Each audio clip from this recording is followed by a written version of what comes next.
Hello, this is Robert Radford with 50 Years of Chess. I brought you another game played in 2003 in the Bristol Congress on the 5th of August. Now this game, my opponent was Levy. I've only ever played Chris officially once. I did meet him some time ago somewhere, a Congress or something, maybe in Frome, where I spoke to him briefly and we spoke about the game. This game, Chris is white and he played some decent chess. So let's have a look at how it went.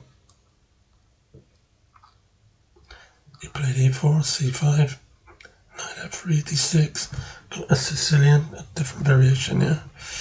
Took the queen, and now he's going in for, with c4 he's kind of gone in for Maroxy-Bind type thing. So I'm fianchettoing the bishop, which is normal in this line. And he's come back with the knight, castle. I think he wastes a bit of time there, but he will have to have moved it sooner or later. It takes 2, 3. There, he has the Maroxy-Bind set up position with b3, c4 and f3, e4. It's to nullify a queenside attack for black. And he's also castled on the king side, so the half open file it makes it more difficult for black in this variation to win. e6, that's just to keep the middle tight so you can't push any pawns. Now I'm going on the venture of my knight into e5. He's looking to get some attack against my weak d-pawn. That is my weakest piece at this time. He's threatening knight b5, which is dangerous. So I had to play a6, stop that. He dropped his bishop back to a1. That's a bit mysterious. Not sure why he did that. Maybe bishop a3 may have been better.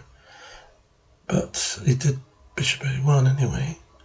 So I played queen a5 and pinning his knight to his queen, so that in this position for black, a queen swap would probably be quite good. So he doesn't like my knight on e5, which is very good. So he's attacked it with f4, and I've gone to g4. Rook f3. Now queen into c5. Check. Now this is good because I do have some strong squares there with f2 and e3 with my knight and queen. But you often get this kind of situation where if he doesn't exchange the rook for a knight, it might be hard to get back out should he play something like h3 or bring in the other knight. So h3 would stop that. Now he has no opportunity to play knight f7 because he can take twice with the rook and queen. So I push the d-pawn, d5. I want to open this up because it's closed. I don't like playing against closed openings. To win, you have to try and gain initiative. And when you get an initiative, that's when you can get clear advantages. Knight a4, tucking the queen, I went back. He now came in attacking my queen with the bishop. He said, enough, I'm going to attack you now. There's the h3 move, which was going to come. So I took his pawn, attacking his rook. So he made a slight mistake there. I'm now 0.9 in favour for black against white's position. He's gone back rook f8. Knight h6, bishop e5. So he's attacking my queen, and he attacks it again. And I'm pleased to say I sacked the rook for the bishop here. And I'm glad I did it because Stockfish says that's the right move to play. So I'm pleased about that. How did I continue then? Now that I'm exchanged down, but still have a 0.2 advantage.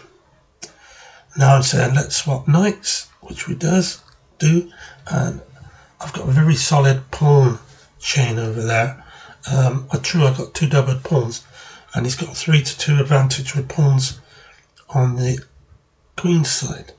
But I do have a nice strong pass pawn on e4, which is supported by a pawn like I wanted to do, and the knight. So I'm able to move the knight away now that e4 pawn is supported with the f pawn. He's pushing his c pawn. I've gone back queen to b8. It's gone in rook d6. Now it looks good, but is it? Knight to h5. Should I have gone knight e1? Don't know. But I like this because if he moves the queen at any time, I could get in there, win the exchange back. So he attacked it. Which was put him in the advantage again. He's gone up. No, sorry, it was 0.1 for him, but it's suddenly changed to 0-0. So we're dead even. I thought it was the right thing to do, but it's put me plus 0-2 for him. So I took knight, and then he went queen d2, which was wrong.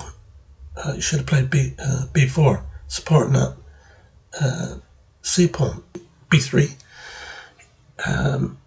He should be pushing on with queen d5 and then try to play rook d7, hitting that f pawn, but instead he attacked my queen with his rook. He's a bit worried about this black pawn on b3. So I've got the advantage again. No, this was a mistake.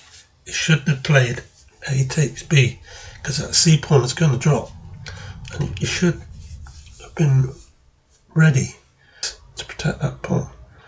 But he's now dropped it, and from here on it's not looking so good for white. And his material down. Bishop f8. It's a pawn down now, and I've got a 2.7, 2.8 advantage in my favour with the black pieces. So first of all, we just attack the 2 rooks, which he connects, and then I take the pawn on b3. So this is looking very good for me now. I have a 4.2 advantage with black pieces against white's position. I've penetrated his second and third rank, if I so choose. If he doesn't play the right move, strong pass pawn, it looks one. He played across queen to g2. This was an awful move for Chris because it doesn't get him anywhere. He should have challenged my rook on the c file, but he's allowed me to attack the queen. I now have to move. He attacks me back, which is not good again, because I simply sidestep his rook and I keep my attack going against his queen. He goes back to the back rank, and that vacates the g3 square for me, threatening mate, which is unstoppable. He tries to, rook takes g6, check in desperation. I take with the h-pawn, and Chris resigns.